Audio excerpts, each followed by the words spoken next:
welcome back to my YouTube channel. This is me Hamid Khan and you're watching my channel Hamid Biologist. तो dear student, आज हम urethral structures को discuss करेंगे।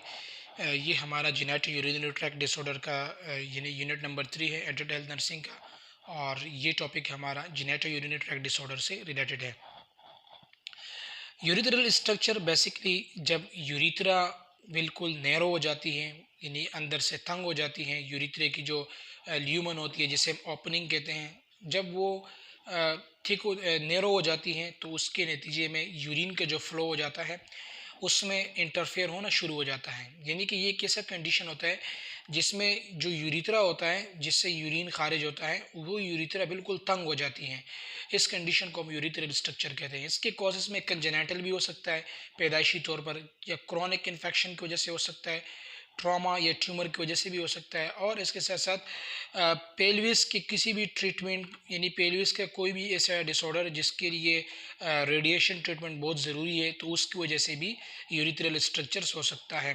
Pathophysiology of urethral strictures, any inflammatory, ischaemic और traumatic process, कोई भी positive agent आके जो कि स्कार टिश्यूज़ फॉर्मेशन करेगा यूरिथ्रा के अंदर, यूरिथ्रा की टिश्यूज़ जो है नैरो हो जाएगी और उसकी वजह से जो यूरिथ्रा की ओपनिंग है उसमें जो है यानी कि कमी आ जाएगी।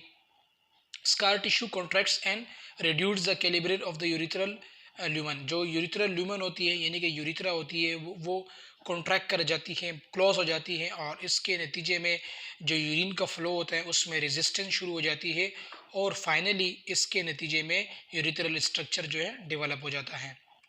Manifestation of urethral structure, urethral structure में डिसयूरिया, पेशाब की बंदिश हो जाती है, पेशाब पास नहीं होता, और इसके अलावा बहुत सारे ऐसे कंडीशन है जैसे कि splaying, spreading out of the urine, urine का जो सिस्टम है, यूरिनरी सिस्टम है, उसमें और भी बहुत सारे एबनॉर्मलिटीज़ आ जाती है, यानी पेशाब जो है किसी और जगह से लीक होके बाहर आएगा। इसके अलावा नॉक्टोरिया, नॉक्टोरिया कैसा कंडीशन होता है जिसमें रात के वक्त पेशाब की शिद्दत महसूस होगी, और यूरिनरी ब्लैडर में पेन भी होगा, और इसके साथ साथ डिस्टेंशन भी होगी, यानी कि यूरिनरी ब्लैडर जो है भारी महसूस होगा, और इसके अलावा इन्फेक्शन की वजह से फीवर भी हो सकता है। अगर इस कंडीशन में presence of infection, in infection पैदा हो गया तो इस कंडीशन में फीवर भी हो सकता है, और मेलाइस यानी कि इलनेस भी हो सकती है।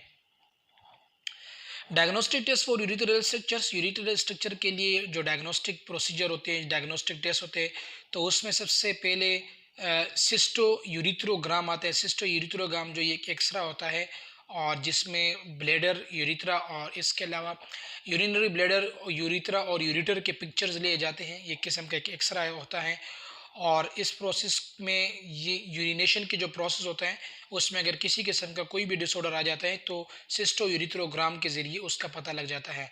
Thin flexible tube urinary catheter is inserted through urethra into bladder. इसका प्रोसीजर ये होता है कि एक फ्लेक्सिबल ट्यूब होता है, और जिसे हम यूरिनरी कैथेटर भी कह सकते हैं, उसको यूरिथ्रा के ज़रिए दाखिल करते हैं, और जब वो यूरिथ्रा के ज़रिए दाखिल होता है तो उसको ऊपर, यानी कि इसमें एक कैमरा भी लगा होता है, उसको ऊपर ले जाते हैं यूरिनरी ब्लैडर तक, और उसका कंप्लीट पिक्चर लिए जाते हैं यूरिनरी ब्लैडर का भी और इसके अलावा यूरिथ्रा का भी। Medical management of urethral structure, medical management में स्ट्रक्चर को रिमूव करना बहुत ज़रूरी होता है, और डायलेशन के ज़रिए या मेटल साउंड हम लगाएंगे पेशेंट को। ये कि इंस्ट्रूमेंटल डिज़ाइन होता है जो कि जिससे की वजह से यूरिथ्रा जो है डायलेट हो जाती है। तो यूरिथ्रा की डायलेशन बहुत ज़रूरी होगी जब यूरिथ्रा, क्योंकि इसमें यूरिथ्रा जो है कॉन्ट्रैक्ट कर चुकी होती है, यानी कि यूरिथ्रा जो है सिकुड़ चुकी होती है, और उसकी वजह से पेशाब नीचे पास नहीं होता, तो यूरिथ्रा की डायलेशन बहुत ज़रूरी होती है। अगर यूरिथ्रल की डायलेशन से हो गया तो ठीक है, अदरवाइज़ फिर इसके लिए सर्जिकल प्रोसीजर होगा, और सर्जिकल प्रोसीजर के ज़रिए जो यूरिथ्रोटॉमी होगी, यानी कि उस टिश्यूज़ को रिमूव करेंगे जिसकी वजह से यूरिथ्रल स्ट्रक्चर कॉज होती है। इस प्रोसीजर को हम बेसिकली इंटरनल यूरिथ्रोटॉमी भी कहते हैं।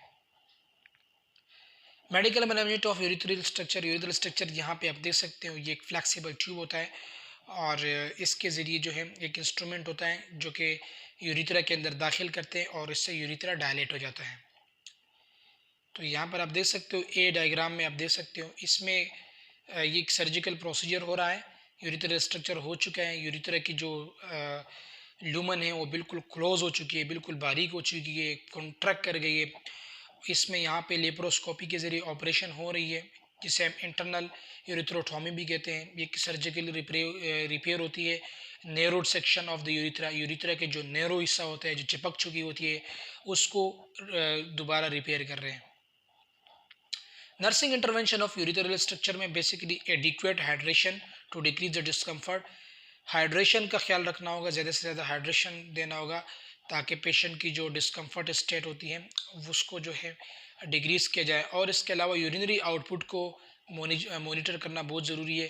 एनाल्जेसिक पेन देना है और इसकी वजह से पेशेंट की जो डिस्कम्फर्ट स्टेट होगी वो नॉर्मल पे आ जाएगी। इसके अलावा सिस्त बात देना होगा, पेशेंट को नीम गर्म पानी में बिठाना है ताकि पेशेंट जो है इन्फेक्शन के रिस्क से बच जाए।